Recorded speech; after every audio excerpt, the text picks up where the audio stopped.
Biblia, Nehemías capítulo 4. Nehemías capítulo 4.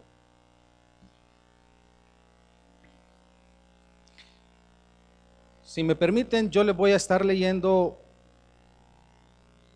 una traducción diferente, pero ustedes me pueden seguir. Nehemías capítulo 4, del 1 al 13. Amén, hermanos, ¿lo tenemos?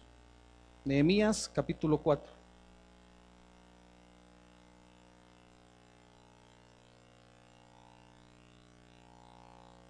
Versículo 1. Cuando Sanbalat se enteró de que estábamos reconstruyendo la muralla, se enojó muchísimo, se puso furioso y se burló de los judíos, diciendo ante sus amigos y los oficiales del ejército de Samaria: ¿qué cree que está haciendo este pobre y debilucho grupo de judíos?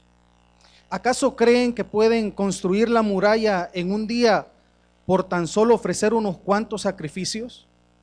¿Realmente creen que pueden hacer algo con piedras rescatadas de un montón de escombros y para el colmo piedras calcinadas? Versículo 3.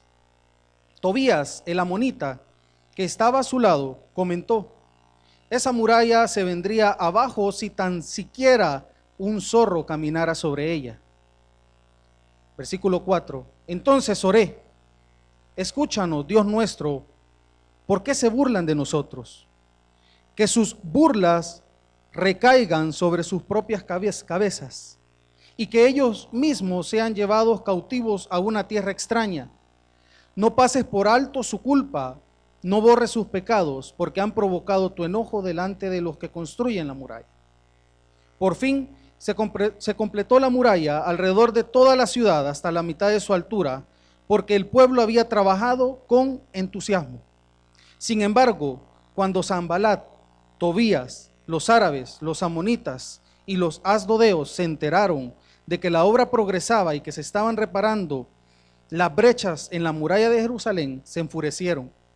Todos hicieron planes para venir y luchar contra Jerusalén y causar confusión entre nosotros. Versículo 9.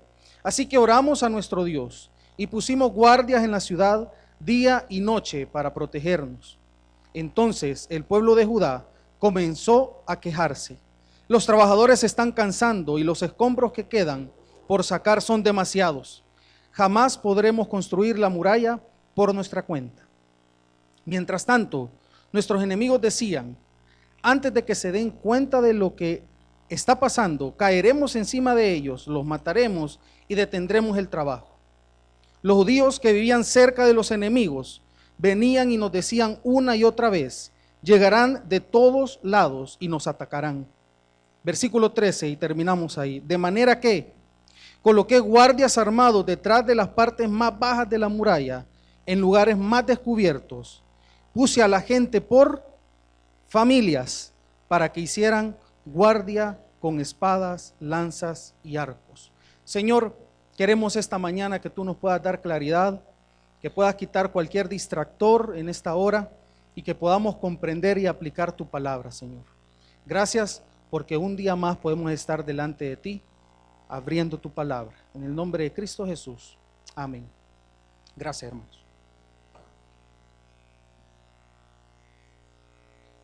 Definitivamente, hoy vivimos y en repetidas ocasiones se ha dicho que estamos en una sociedad más permisiva, que cada día los hijos se vuelven más rebeldes, que nuestra sociedad está atrayendo a los jóvenes a pensamientos erróneos, doctrinas falsas y prácticamente que todo lo que está a nuestro alrededor, después de salir de la iglesia, después de salir de la familia, pues se ve un contexto y un panorama negativo, algo que es sumamente difícil.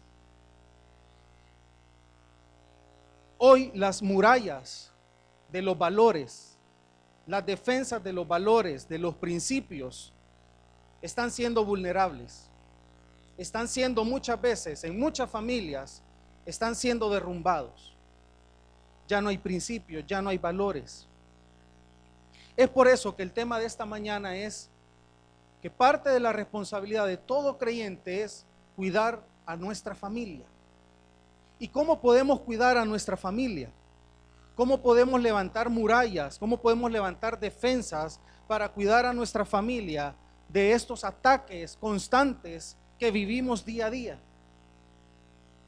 Y Nehemías entiende en este pasaje, en el momento de la reconstrucción, que vamos a ver más adelante la historia, un poquito de historia, lo importante que era la familia, lo importante que era la familia para reconstruir las murallas, para defender las murallas de los enemigos que estaban acechando alrededor.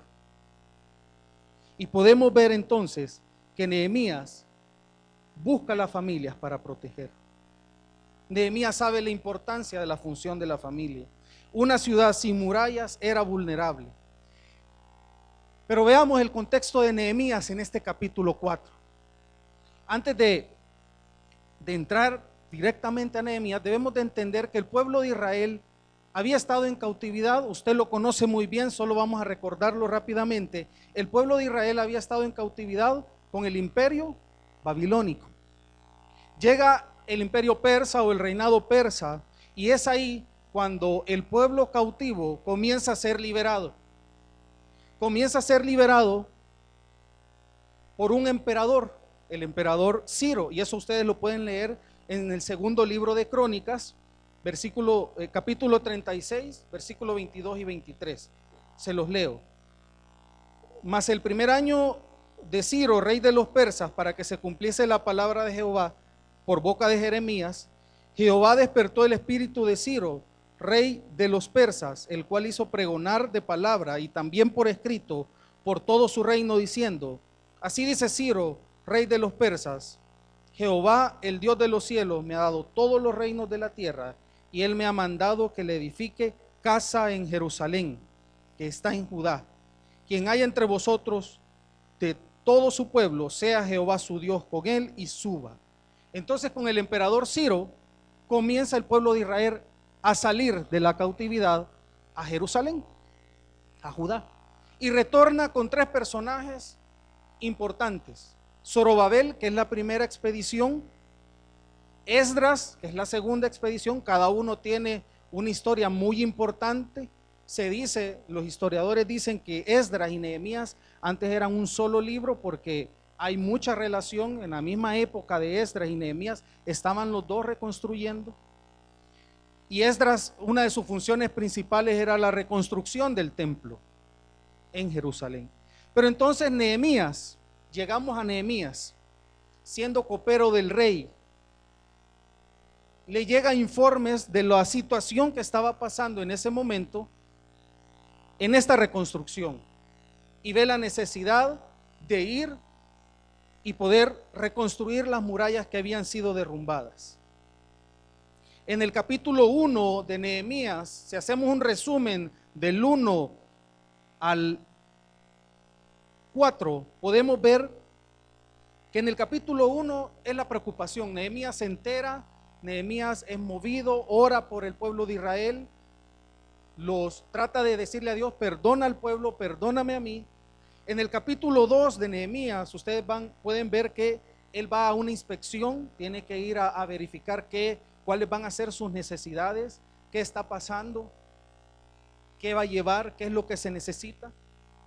Y en el capítulo 3 inicia la reconstrucción, inicia el proceso de construcción. Y vamos entonces al capítulo 4, que es el que hemos leído, parte del capítulo 4. Y ahí habla de cómo enfrentar los enemigos en la reconstrucción de las murallas. Entonces debemos entender cuál fue el proceder de estos enemigos, y que probablemente y muy seguramente son los mismos enemigos que hoy podemos enfrentar en nuestras familias. Cuando hablo de familias, por favor, aquellos que son abuelos, tíos, primos, no se excluyan cuando hablo de familia. Familia somos todos. La familia también es aquí en la iglesia. La iglesia está conformada por familias. Somos familia. Y veamos entonces cuáles eran el proceder de estos enemigos. Ustedes leyeron versículo 1 y 2. ¿Qué decía el versículo 1 y 2 del capítulo 4? Cuando oyó Sanbalat que nosotros edificamos el muro, Sanbalat, uno de los enemigos, se enojó y se enfureció en gran manera. Primer ataque, enojo y furia. Y habló delante de sus hermanos y del ejército de Samaria y dijo: ¿qué hacen estos débiles judíos? ¿Se les permitirá volver a ofrecer sus sacrificios? ¿Acabarán en un día? ¿Resucitarán de los montones del polvo las piedras que fueron quemadas? Inclusive en el versículo 3 ustedes pueden ver al final lo que ellos edifican en el muro. Hasta una zorra, un animal puede derribarlo. ¿Qué pueden observar ustedes en el texto?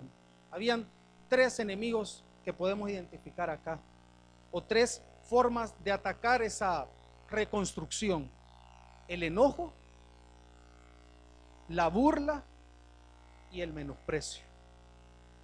Estaban tratando de socavar la reconstrucción por medio de la burla y el menosprecio.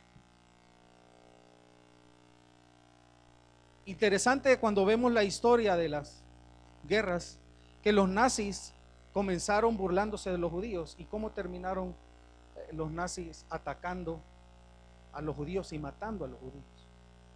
Lo que puede llegar a ser la burla y el menosprecio.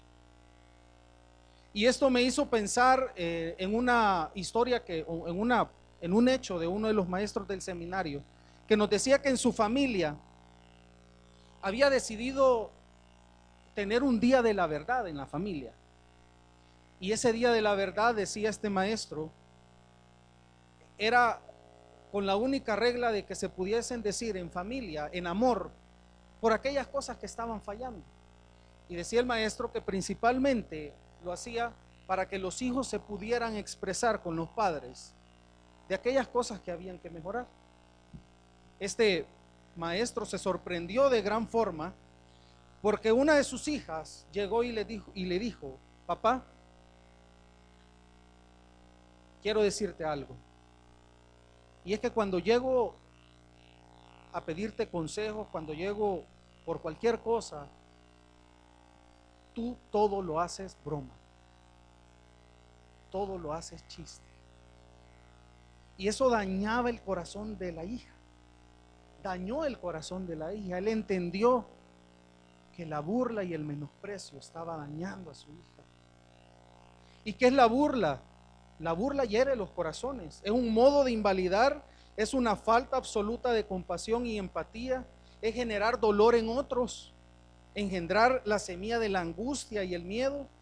Es la misma que acaba terminando relaciones afectivas, es la misma que hace que nuestros niños, que nuestros adolescentes crezcan con miedo y un autoconcepto fragmentado y débil. La burla y el menosprecio y la burla es una herramienta que el enemigo usa. Ustedes lo pueden ver con el Señor Jesucristo, con nuestro Señor Jesucristo en Lucas 23, 34, 35. Él pasó esa burla, pasó ese menosprecio. ¿Qué dice Lucas 23, 34, 35? Rápidamente. Y Jesús decía: Padre, perdónalos porque no saben lo que hacen. Y repartieron entre sí sus vestidos, echando suertes. Y el pueblo estaba mirando, y aún los gobernantes se burlaban de él, diciendo: a otro salvó, sálvese a sí mismo, si este es el Cristo, el escogido de Dios. Nuestro mismo Señor Jesucristo recibiendo la burla. ¿Qué pasa en nuestras familias? Quizás no podemos llegar a los extremos como el pastor César decía el domingo pasado sobre la responsabilidad del varón en la familia de golpear a nuestra esposa, de lastimar a nuestro cónyuge de una manera física. Pero sí puede haber menosprecio, sí puede haber burla, y eso daña de igual forma. Daña de igual forma. ¿Cómo estamos tratando a nuestro cónyuge? ¿Cómo estoy tratando a mi esposa? ¿Cómo estoy tratando quizás a mi esposo? ¿Estoy haciendo con burla, con menosprecio? Porque si lo estamos haciendo así, con enojo, porque si lo estamos haciendo así, estamos socavando la familia y nuestras murallas se están debilitando. Para defender a nuestra familia debemos reconocer estos enemigos. Y a causa de estos enemigos externos, Nehemías tuvo enemigos internos. Y ustedes lo pueden ver en el versículo 6. Dice: por fin se completó la muralla alrededor de toda la ciudad hasta la mitad de su altura, porque el pueblo había trabajado con entusiasmo. ¿Qué estaban perdiendo? El entusiasmo, el ánimo. Estaban perdiendo el entusiasmo, el ánimo. Versículo 10 y 11 dicen: entonces el pueblo de Judá comenzó a quejarse. Los trabajadores se están cansando y los escombros que quedan por sacar son demasiados. Jamás podremos construir la muralla por nuestra cuenta. Mientras tanto, nuestros enemigos decían: antes de que se den cuenta de lo que está pasando, caeremos encima de ella, los mataremos y detendremos el trabajo. Comenzó a socavar el entusiasmo. Y cuando nosotros en nuestras familias, en nuestras relaciones, en algo que queremos construir, renovar, reconstruir, podemos caer en el desánimo. Quizás usted ha venido hoy aquí desanimado por alguna situación de su familia. Y eso genera queja, resentimiento, disgusto por la actuación de los demás. Y a veces nos quejamos por cualquier cosa, que porque mucha sal, que porque poca sal. Con nuestra esposa a veces, que mucha sal, que poca sal. Que está muy frío, que está muy caliente. O en iglesia, que las bancas de madera eran incómodas, pero que estas son muy cómodas. Que mucho calor, que mucho frío. Si primero Dios se da el proyecto del aire acondicionado, no vayamos a decir: hoy mucho frío, Pastor Carlos, quitémoslo otra vez. Nos quejamos. Somos así muchas veces. Y en nuestra familia pasa eso, nos quejamos. ¿Por qué me diste a este esposo, a esta esposa? ¿Qué hice yo para ganarme esto? Hay queja, y eso fueron uno de los enemigos que estaba teniendo internamente el pueblo de Israel. Filipenses 2:14 dicen: háganlo todo sin queja ni contienda. Debemos de quitar la queja, el desánimo, el temor. Decía que iban a llegar los enemigos sin que ellos se dieran cuenta a atacar. Eso generaba temor. Puede haber temor también. Entonces, al identificar estos enemigos, ¿qué hizo Nehemías para poder detenerlos, para poder enfrentar a estos enemigos? Y que nosotros también, aplicándolo a nuestra familia, aplicándolo a nuestra vida, podemos hacerlo para defender a nuestra familia, para cuidar a nuestra familia. ¿Qué hizo Nehemías? Versículo 4 del capítulo 4 que estábamos leyendo, que dice: entonces oré. Escúchanos, Dios nuestro, ¿por qué se burlan de nosotros? Que sus burlas recaigan sobre sus propias cabezas y que ellos mismos sean llevados cautivos a una tierra extraña. Versículo 9 dice: así que oramos a nuestro Dios y pusimos guardias en la ciudad día y noche para protegernos. Nehemías era un estratega. Si a usted le gusta temas de administración, de organización, Nehemías es uno de los libros que podemos sacar mucho provecho sobre esa mente proyectada, con proyección, con organización. Pero me llama mucho la atención que Nehemías, a pesar de que era un estratega, era todo un pensador, él hacía algo siempre al principio, y era orar. Él ponía todos los planes, todas las defensas, antes las deponía en oración. Y es necesario que hoy volvamos a la oración. Y es que muchos hemos dejado el lugar secreto, donde Dios nos puede hablar, donde Dios nos puede transformar. Esos tiempos de oración necesarios en nuestra familia, necesarios para nuestra para nuestra vida, los hemos dejado. Y solo en ese momento, en el momento de la oración, es que nosotros vamos a ser transformados. Estamos dejando entonces, me hago la pregunta, ¿estamos dejando a Dios obrar en nuestras familias por medio de la oración y crecer en ella? ¿Estamos orando en familia? ¿Estamos buscando la oración intencionalmente? ¿Estás orando por tus hijos? Hijos, jóvenes, ¿ustedes están orando por sus padres? Debemos de volver a la oración, buscar intencionadamente. Y es por eso que la oración no es atractiva para muchos. Y lo podemos ver en actividades, cuando son actividades grandes de alabanza, de algún predicador famoso, los estadios se llenan. Pero cuando es un tiempo de oración, son pocos.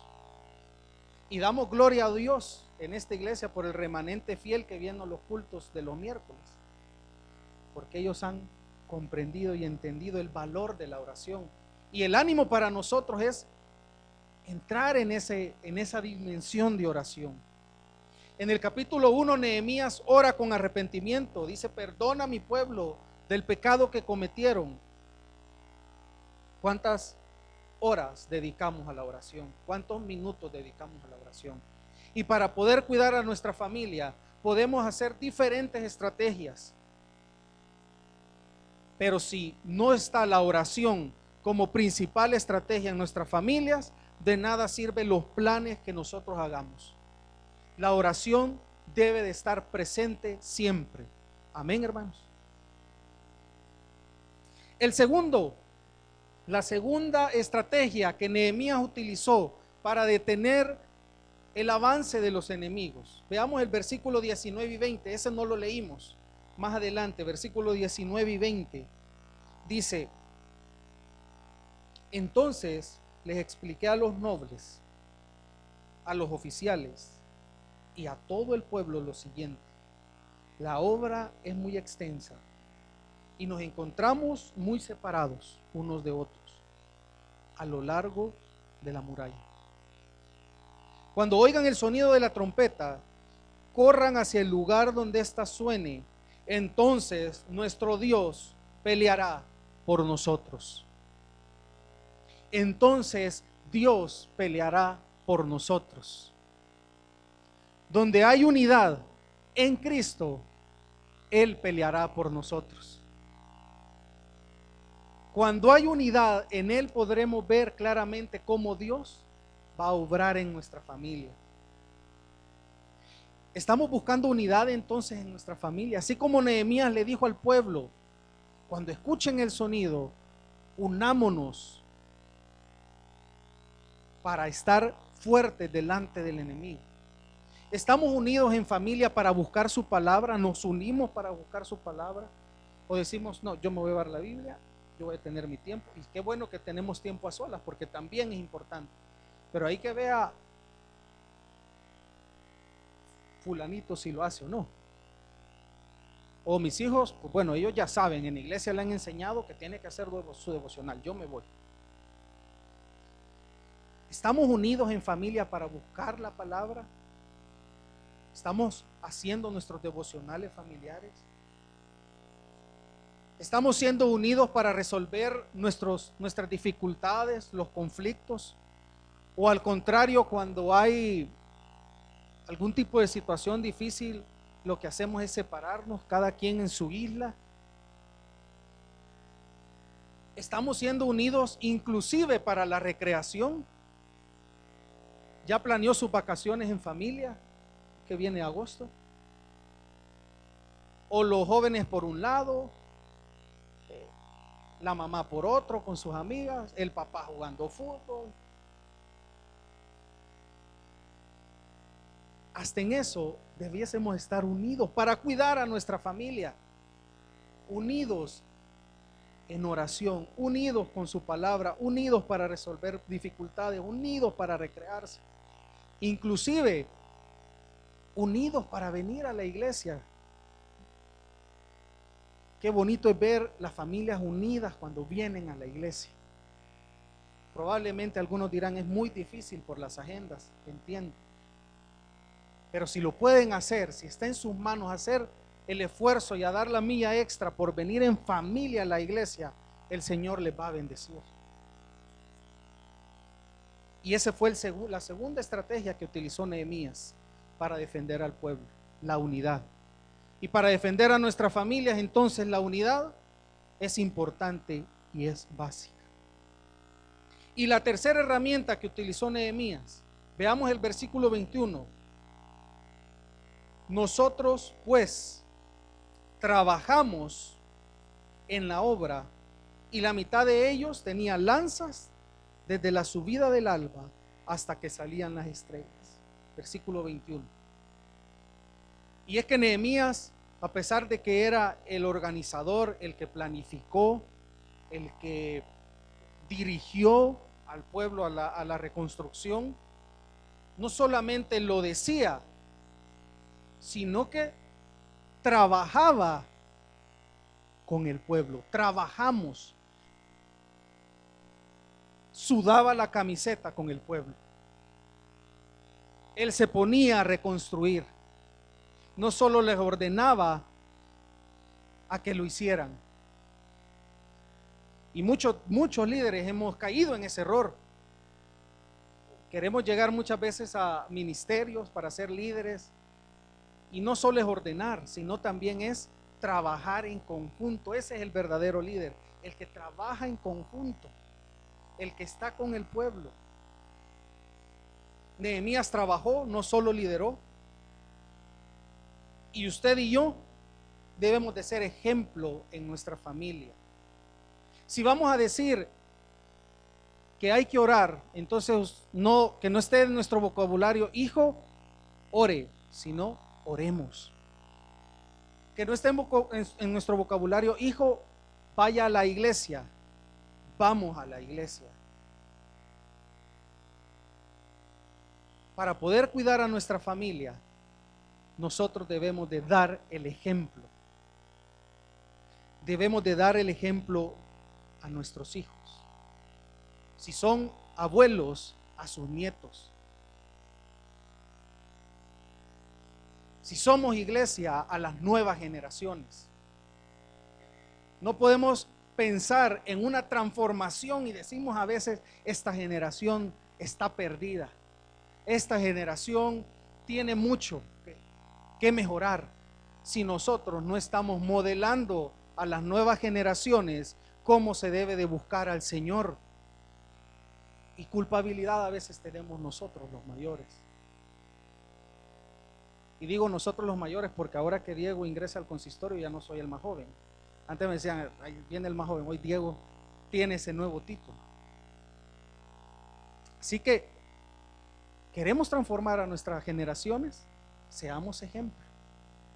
Hay una anécdota que me llamó poderosamente la atención, una anécdota real.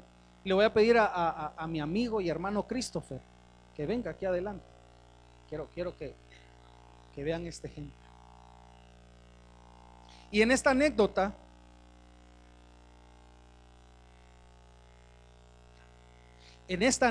miren esta anécdota.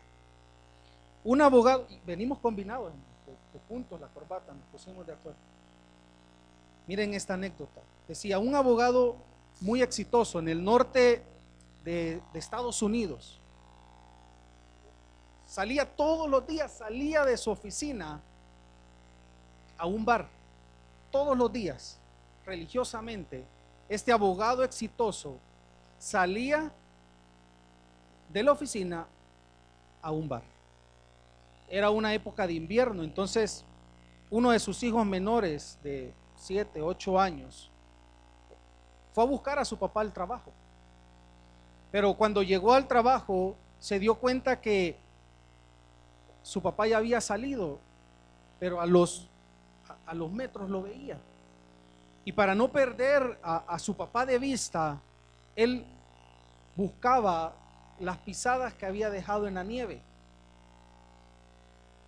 El papá, casi llegando al bar, se dio cuenta que su hijo lo había seguido sus pisadas, había seguido sus huellas al bar. Cuando se dio vuelta y vio a su hijo que lo había seguido ahí, se arrepintió y lloró, porque sus pisadas lo estaban llevando a un lugar de perdición. Y con Christopher quiero hacer este ejemplo. Miren, sus hijos los van a seguir, siempre los van a seguir. Yo le puedo decir, váyase para allá, váyase para allá, pero él no me va a escuchar, él me va a seguir lo que yo hago.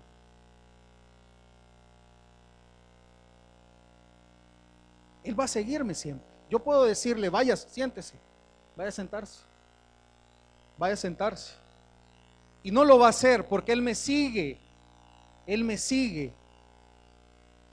Gracias, Christopher. Démosle un aplauso a Christopher.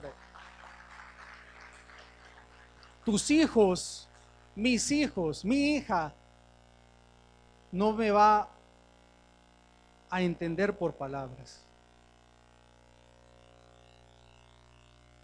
Va a ver mi ejemplo. Va a seguir lo que yo haga, no lo que yo diga. Va a seguir lo que yo haga, no lo que yo diga. Y si estamos en un proceso de guiar a nuestros hijos, por favor, abuelos, tíos, primos, no se sientan excluidos. Ustedes están también para guiar a sus nietos, a sus sobrinos, a sus primos menores, a sus hermanos menores. Si los vamos a guiar, que nuestras pisadas lo guíen a los pies de Cristo. Esa debe de ser nuestra razón en nuestra familia. Para cuidarlos debemos de ser ejemplo y guiarlos a los pies de Cristo. No pidas a tus hijos, y con temor y temblor lo digo, no pidas a tus hijos lo que tú no haces. No pidamos compromiso si nosotros no estamos comprometidos. No pidamos oración si nosotros no oramos. No pidamos que busquen la palabra si nosotros no buscamos la palabra. No pidamos si no hacemos. Guiemos a nuestros hijos a los pies de Cristo. Guiemos a nuestra esposa a los pies de Cristo. Y esa es la función. Y así es que vamos a cuidar a la familia. No la vamos a cuidar como en el contexto de Nehemías, con lanzas, con palas y batallando y declarando. No vamos así a cuidar a nuestra familia. La vamos a cuidar con oración, con unidad y con ejemplo. Y vamos a levantar murallas contra el enemigo, y el enemigo no va a poder incursionar a las murallas de tu familia y de mi familia si estamos en Cristo. Y así debe de ser. Amén. Gloria a Dios. Y termino con esto. Malaquías, en el último verso. Y pónganse de pie, hermanos, puestos de pie, y le pido a mis hermanos de alabanza si pudiesen venir. Termino con este verso de Malaquías. Dice: Él hará volver el corazón de los padres hacia los hijos, y el corazón de los hijos hacia los padres. Cuando hacía referencia a Malaquías en este versículo sobre hacer volver a los hijos, hacía referencia a Juan el Bautista y al mensaje de arrepentimiento. Y creo que hoy es un momento oportuno, si quieres cuidar a tu familia, si está ahí cerca tu esposa, tus hijos, tus nietos, que lo tomes en este momento y que comencemos a orar si hemos fallado en algún punto con nuestra esposa, y que comencemos a orar para que el Señor comience a transformar nuestra familia por mi ejemplo, por mi oración. Que este momento, mientras suena la alabanza, quiero que busques a una persona, y si estás solo, hermanos, busquen que nadie quede solo y ore por esa persona, y que este momento sea un momento de restauración en nuestras murallas, y que audiblemente ore por su familia, ore por su esposa, ore por sus hijos. Ahí donde está, mientras escuchamos esta alabanza, oremos por nuestra esposa, oremos por nuestra familia.